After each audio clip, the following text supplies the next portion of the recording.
আসসালামু আলাইকুম, কেমন আছেন সবাই? আশা করছি ভালো আছেন। আমার নাম আরিফ, আমি একজন ফেলো চার্টার্ড অ্যাকাউন্টেন্ট এবং কাজ করছি একটি ইউএস টেক মাল্টিন্যাশনালে ইউরোপিয়ান ফাইন্যান্স ম্যানেজার হিসাবে এবং ফাউন্ডার ফাইন্যান্সিয়াল স্টাডি অ্যাবোর্ড। আজকের ভিডিওটা এক্সট্রিমলি ইম্পর্টেন্ট যারা বাংলাদেশ থেকে আয়ারল্যান্ডে পড়াশোনা করতে আসতে চান। মানে আয়ারল্যান্ডে আপনারা জানেন যে 2 বছর আগে বাংলাদেশের যে ব্যাচেলর ডিগ্রি সেটাকে লেভেল 7 হিসাবে কাউন্ট করা হয়।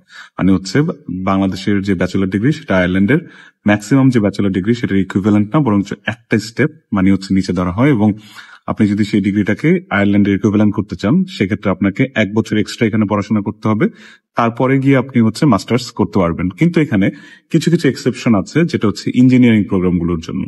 সো যারা বাংলাদেশ থেকে রেপুটেড ইউনিভার্সিটি বা হচ্ছে বোর্ড অফ হচ্ছে accreditation for engineering and technical education একটা বডি আছে বাংলাদেশে, যারা ইঞ্জিনিয়ারিং ব্যাকগ্রাউন্ডে তারা জানেন যে ওই যে একটা বডি সেখান থেকে যে অ্যাক্রেডিটেড প্রোগ্রামগুলো ইঞ্জিনিয়ারিং এর সেখান থেকে যদি কেউ পড়াশোনা করে থাকেন তাহলে কিন্তু আয়ারল্যান্ডের ইউনিভার্সিটিগুলো সরাসরি মাস্টার্সের জন্য অফার লেটার ইস্যু করেন। এখন এটা করতে যে আমি একটা খুব সিভিয়ার একটা ইস্যু নোটিস করলাম, সেই জন্য ভাবলাম আপনাদের সাথে এই জিনিসটা নিয়ে কথা বলবো।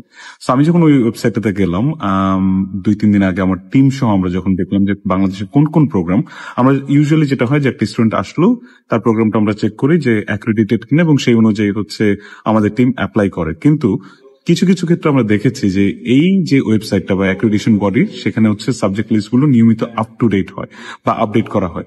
তো সেটা দেখতে যে সম্প্রতিকালে একজন স্টুডেন্ট হচ্ছে, সে বুয়েট গ্রাজুয়েট, সে যখন আয়ারল্যান্ডে একটা ইউনিভার্সিটির জন্য অ্যাপ্লাই করতে আসলো তখন হচ্ছে আনফরচুনেটলি তার যে সাবজেক্টটা, সে কম্পিউটার সায়েন্স অ্যান্ড ইঞ্জিনিয়ারিং ব্যাকগ্রাউন্ডের, তার সাবজেক্টটা কিন্তু বাংলাদেশের সেই বোর্ড অফ, যেটা বললাম যে অ্যাক্রেডিটেশন ফর টেকনিক্যাল অ্যান্ড হচ্ছে আপনার ইঞ্জিনিয়ারিং অ্যান্ড টেকনিক্যাল হচ্ছে এডুকেশন, সেখানে কিন্তু ছিল না।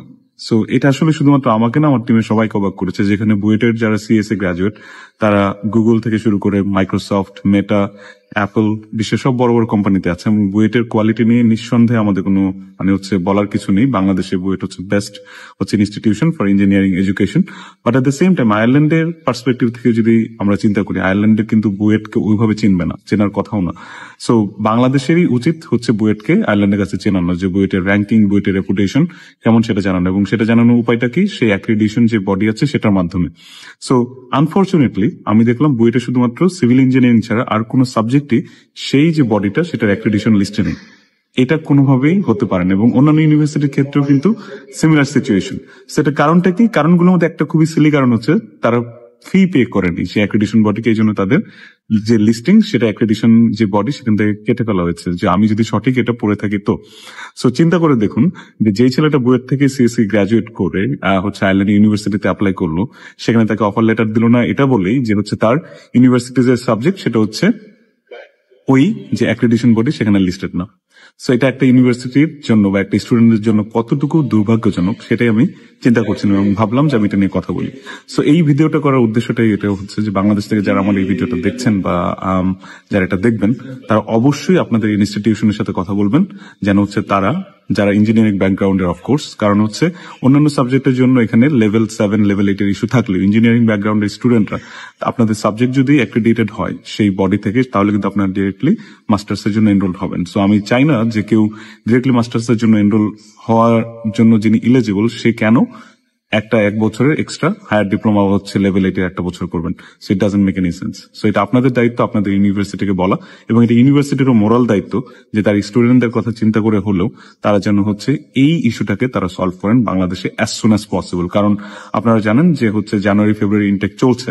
সো এই ইস্যুটা আমার টিম ফেস করলো 2-1 স্টুডেন্টের সাথে, এবং সামনে সেপ্টেম্বরের জন্য কিন্তু হচ্ছে অ্যাডমিশন ওপেন হয়ে যাবে। তখন দেখা যাবে ম্যাক্সিমাম যে সিটগুলো সেগুলো অন্যান্য দেশে, স্পেসিফিক্যালি ভারতের যে স্টুডেন্ট তারা কিন্তু হচ্ছে নিয়ে নিবে। তো এই জন্যই বাংলাদেশে বুয়েট হোক বা ঢাকা ইউনিভার্সিটি হোক বা প্রমিনেন্ট যতগুলো ইউনিভার্সিটি বা ইঞ্জিনিয়ারিং ইনস্টিটিউশন বা ইঞ্জিনিয়ারিং ইউনিভার্সিটি আছেন, তাদের যারা স্টুডেন্টের ভিডিওটা দেখবেন, অফকোর্স আপনি চেক করবেন ফার্স্ট অফ অল আপনার সাবজেক্টটা আছে কিনা সেই লিস্টে, এবং সেই অনুযায়ী আপনার ডিপার্টমেন্টকে বা ইউনিভার্সিটিকে প্রেশারাইজ করবেন বা হচ্ছে কনভিন্স করার চেষ্টা করবেন তারা যেন অ্যাজ সুন অ্যাজ পসিবল সেই অ্যাক্রেডিটেশন লিস্টে আপনার সাবজেক্টটাকে ইনক্লুড করে।